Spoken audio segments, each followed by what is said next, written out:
Ce sur quoi il me semble devoir insister, c'est que la grande affaire de Gertrude Stein, ce fut la littérature. Dès l'enfance, elle a dévoré Shakespeare, puis les romanciers et les poètes, essentiellement du XVIIIe siècle. Et la peinture est venue plus tard dans sa vie, et c'est par l'intermédiaire de Léo qu'on ne peut pas dissocier, on peut pas dissocier les deux jeunes gens.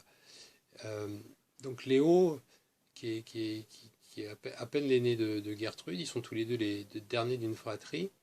C'est lui qui s'est installé rue de Fleurus euh, à Paris, qui a quitté les États-Unis et qui s'est rapproché en fait de l'Europe pour des raisons esthétiques. L'Italie et la France, parce qu'il était passionné de peinture et que c'était là que les choses se passaient. Et alors que sa jeune sœur avait plongé dans les livres, lui, il visitait très tôt les musées. Il a même fait donc un voyage en Europe, mais aussi en Orient. Et il a commencé à faire quelques achats, notamment des estampes japonaises. Et c'est lui qui va mener sa sœur quand elle va le rejoindre, qui vont cohabiter rue de Fleurus au salon. Au salon qui se tiennent à Paris chaque printemps et chaque automne. Et là, ils vont faire leurs premiers achats en commun. Et soulignons que l'intérêt de Gertrude Stein pour les plus modernes, euh, Picasso et Matisse, pour les nommer, est spontané, vraiment. Elles n'entendent pas que des gens ne voient pas immédiatement la beauté de ses œuvres. Et si c'est parce que c'est le cas, Léo découvre Picasso des deux. C'est le premier qui va voir des œuvres de Picasso chez Sago. Lui va s'éloigner de Picasso. Il va même renier sa passion qui fut la sienne. Et il reniera même plus tard son admiration pour Cézanne. Ce qui fera d'ailleurs l'éloignement entre le frère et la sœur et le fait que Léo laissera à Gertrude la pleine jouissance de la rue de Fleurus où s'est installée Alice Toklas. Picasso fut vraiment le plus grand peintre vivant pour Stein, avec son esprit qu'on pourrait qualifier de mégalomaniaque. Elle se considérait comme le génie du siècle en matière de littérature, et donc son équivalent plastique était à ses yeux Picasso. Ce fut vraiment la révolution du siècle pour elle, et ce qui explique aussi sa passion pour Juan Gris, dont elle se mettra tout de suite à acheter des œuvres, là, à ce moment-là seule, après le départ de Léo, et auquel elle sera très attachée. Il me faut insister sur l'écrivain Stein et dans sa relation avec la peinture, car sa première œuvre, écrite et achevée, Trois vies, elle l'a écrit face à un admirable portrait de Cézanne, un portrait de l'épouse du peintre, et c'est à la même période que Picasso trouve sa voie et provoque la rupture qui va amener aux Demoiselles d'Avignon et au cubisme. Et ce saut qualitatif fut stupéfiant entre le premier essai de fiction qu'on a retrouvé d'elle, qui a été publié à titre posthume, et Trois vies, donc, ce premier livre. Et l'importance de Cézanne fut véritablement déterminante. C'est vraiment la voie cubiste de Cézanne la touche successive sur la toile qui vont provoquer ces modalités d'écriture qu'elle appellera les insistances en insistance, si on peut me permettre, de redondance steinienne qu'elle faudra absolument qu'on appelle comme des répétitions qui feront la spécificité de son écriture.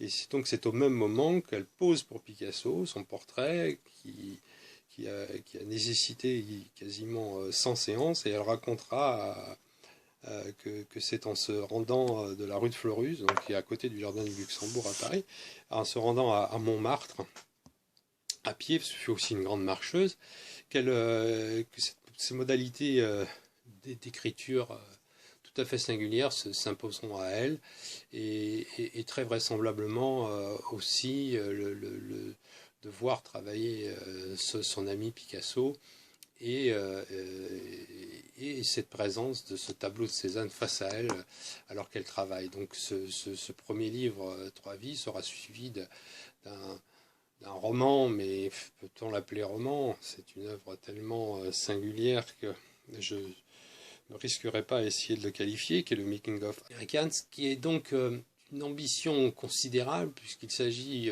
pour Gertrude Stein de faire le portrait ou le paysage de l'humanité tout entière, et ce par le biais de 3 générations de 2 familles.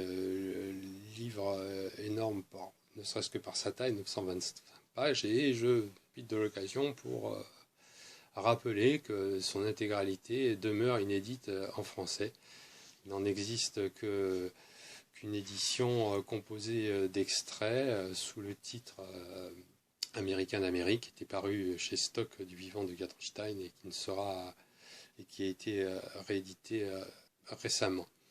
Ce sur quoi je voudrais aussi insister, c'est sur cette fameuse rue de Fleurus, qui fait un lieu de rendez-vous, mais essentiellement du temps de Léo, où là il y avait vraiment véritablement des rencontres cosmopolites, puisqu'il y avait aussi bien Rocher, énormément d'écrivains français, et par contre, quand Gertrude va être la maîtresse des lieux, si l'expression est appropriée, les relations vont plutôt se nouer autour de romanciers anglo-saxons, à commencer par Sherwood Anderson, qui fut le maître d'Hemingway et de Faulkner. Hemingway, justement, avec lequel elle sera très proche, même si malheureusement une brouille gâchera cette affaire-là. Fitzgerald, mais aussi des écrivains comme Mac Almon, qui sera par ailleurs l'éditeur de Making of Americans, mais aussi William Carlos Williams, Mina Loy, Hilda Doolittle. Elles seront aussi en contact avec Virginia Woolf. Donc effectivement, tous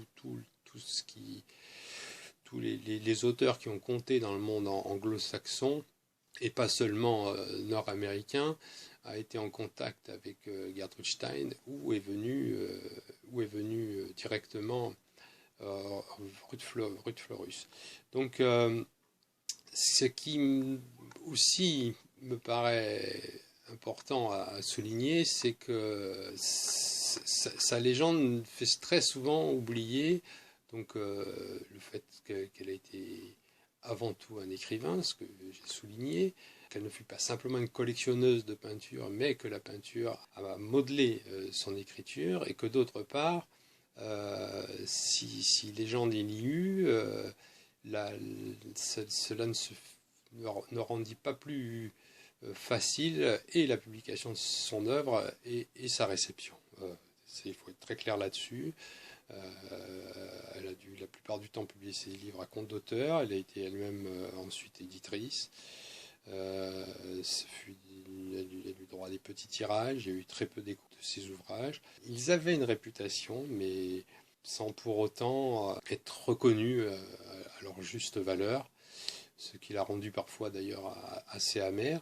Et la reconnaissance viendra avec la publication de sa première autobiographie d'Alice Toklas, ou aussi bien outre-Atlantique qu'en France, elle s'imposera comme une auteure qui compte, même si en France, la publication de ce livre provoqua des contestations quant à la véracité de certains faits. Enfin, tout ça, vous le découvrirez en lisant l'ouvrage. Donc, voilà, pour la construction de cette biographie, ce qui m'a semblé nécessaire, compte tenu de la richesse des gens rencontrés et de la prolixité de l'auteur en question, j'ai choisi de faire des chapitres très brefs qui avaient pour sujet soit des événements, des rencontres, soit l'écriture de certains ouvrages,